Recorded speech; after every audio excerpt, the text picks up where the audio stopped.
Hey, second graders. In science, we've been learning all about weather patterns, extreme weather events, and most recently, we connected what we learned about states of matter earlier in the year to weather. We know that when water changes its state in nature, it participates in the water cycle. There are 4 main steps in the water cycle, and we're going to start by talking about precipitation, or when water falls to the ground as raindrops.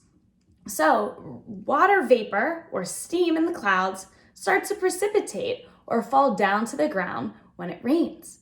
Then that water collects on the ground. It gathers to make puddles, or sometimes that rain might fall into different bodies of water, making the water levels rise up. Either way, that water gathers down at the ground and collects.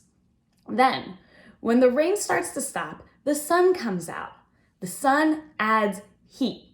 We know that matter, just like people, matter doesn't want to be too hot or too cold. It really wants to be just right. So when all of that water that's gathered together and collected on the ground starts to get too hot from the sun, it wants to move further and further away to cool itself down. Liquids turn into gases when it gets too hot. So our water on the ground evaporates or starts to turn into steam or water vapor, the gas form of water. All of that water evaporates up into the sky for the 3rd step of the water cycle. Then, the further that water vapor gets in the sky, the colder it starts to get. And we know matter does not want to be too cold either. So, all of that steam or water vapor condenses together and makes our clouds. When the clouds get too heavy, all of that steam starts to separate and falls down to the ground as rain. So we have our 4 steps in the water cycle: precipitation, collection, evaporation, condensation, and since it's a cycle, it repeats again and again. So what we're going to do today is make our own water cycle in a bag. This is a very simple experiment so you can see the water cycle in action. You will need 4 materials for your lab: a Ziploc bag, a permanent marker, some water, and Scotch tape. Let's get started. For the first step of our water cycle in a bag experiment, we're just going to do a little drawing with our Sharpie on our Ziploc bag. The first thing I'm going to do is draw the sun up top in one of the corners of my bag. It can be on either side, as big as you want. So here's my sun. At the bottom of my bag, I'm gonna draw some waves to show where water might collect on the ground. You might start to be thinking, why am I drawing the sun up top and the waves on the bottom? Well, if we're making a model of the water cycle, we need to be able to show all of the steps involved. Then, lastly, I'm also going to draw just a couple clouds in the sky.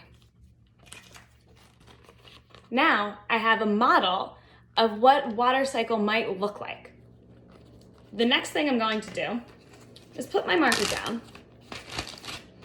I'm going to add a little bit of water into my bag. That should do it. Just enough so there's some at the bottom. I'm going to seal my bag really, really tight.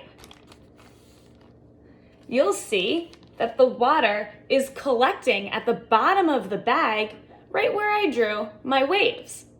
We know that water likes to take the shape of its container, so that's why my water settled to the bottom of the bag. You're probably thinking now, Ms. Haas, if water takes the shape of its container, what's going to happen to the water in the bag? Now, let's think about the water cycle. What might happen after I put my water in the bag and if the actual sun beats down on it? I want you to think about that, and we're gonna move over to a window. Take your Scotch tape with you.